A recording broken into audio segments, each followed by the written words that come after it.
When it comes to owning a tattoo shop and just owning a business, period, at what point did you make that decision in your life from maybe working at a shop to actually owning it? How long did it take for you to get to that point? God, I don't think I really had a decision in that because my first shop was in Brooklyn, and I left it to be at Black Ink because I didn't really want to own a shop no more.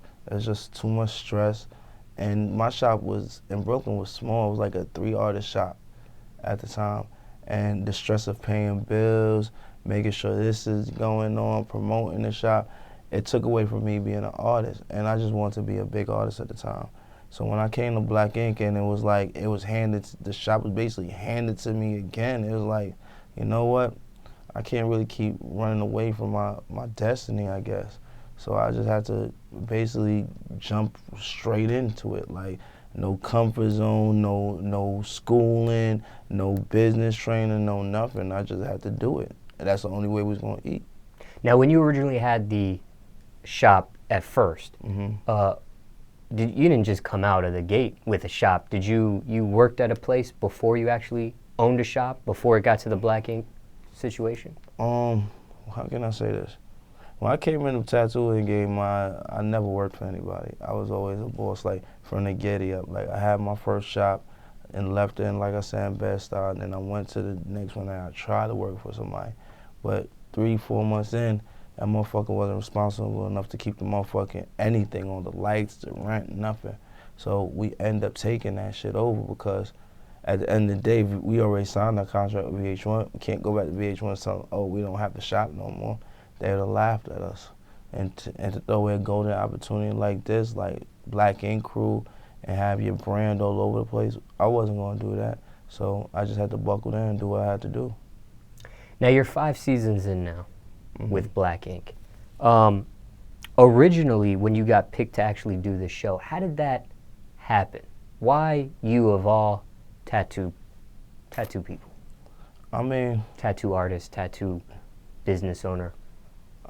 I mean, if you look at the history of Black Ink, no one ever had a buzz like us in the city ever before in New York, as far as a tattoo shop or in the tattoo industry in America, period. We was tattooing the big name celebrities, and we also had that swag. Like, we was in the finest designer clothes. We was doing what we had to do to basically put our name in that whole, to put us in the genre of being some of the top tattoo shops, in the top 5 of tattoo shops in New York. So when it came down to it, it was only, honestly, why wouldn't you mess with us? If you really look at us, like, you've never seen a tattoo shop like us. You've never seen a tattoo shop with so many personalities. And our parties are historic, yo. Like, we throw parties and we can throw them out the blue and you don't know what's gonna happen. So with the mixture of all that, and plus it's in Harlem, like, you can't really beat anything like that. They came to us like 3-4 times before I actually said yes, and if it wasn't for Ted, we probably wouldn't even be here because, shit, I was like, no, no, no. He was the one who was saying, yeah, yeah, yeah. So you were reluctant for the reality TV look? I hated reality TV. I used to watch reality TV, like, you ain't gonna make me look stupid. Like, I be seeing what they be doing to, like, all the reality stuff, especially the males. Oh, man, they throw them through the loop. And when I got out there, I was like, nah, they ain't gonna do that to me, and what? They end up doing it to me anyway.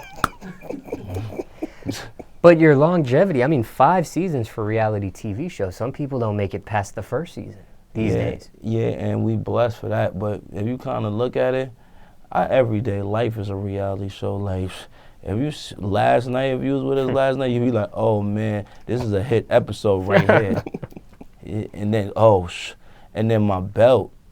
I don't know what happened to my belt last night. I really don't. Like, no one loses belts like that. Like, I'm still looking for my belt. Like, if anybody seen my belt, please give it to me. What please. belt was it? It was a Louis Vuitton belt. I had it on last night, man. I swear I had it on last night.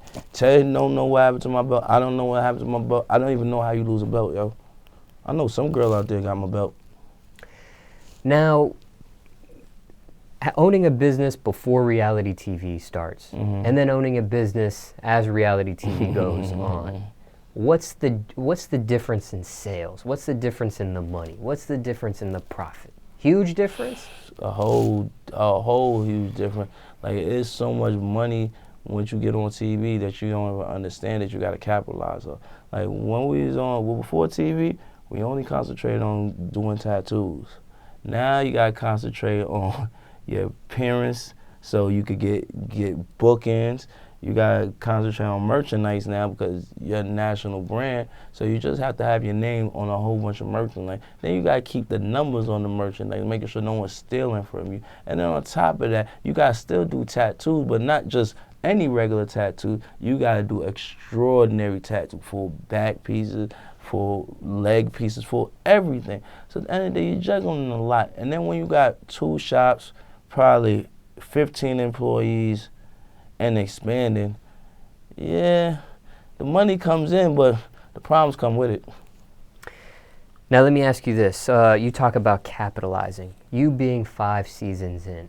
And sometimes I wonder when it comes to reality stars, sometimes I look at a reality star and I say, wow, they capitalized on every single thing they could have, every opportunity. Mm-hmm. And then you see some reality stars like, well, they didn't do anything past the season but appearances. Why didn't they capitalize this? Why didn't they capitalize on that? So looking back, hindsight 2020 with you 5 seasons in, do you feel like you capitalized the best you could with the opportunity you had with reality TV, or do you feel like you undercapitalized? Just looking back at your own situation, just curious. In hindsight, 5 seasons in, I believe I did what I was supposed to do. Like, some people sit there and say, I could have did this, I could have did that, but the one person that always remind me that everything takes time is Ted. Like, I always sat there and say, yo, I should have been went to 125th. I should have been did this. I should have been did that. But if I would have done it back then, I would have failed. And he always remind me that. Like, certain things you had to learn before you can make this step. And now that I've learned certain things, I have failed and failed and failed. And now I know what success feels like. There's no stopping me. Like, I'm not going to sit there and not do anything I don't feel like. If I say I'm going to open something up, I'm going to open it. If I feel like I'm going to be a mayor of some town, I'm going to be a mayor. Like, I just feel like the world is just open to me now.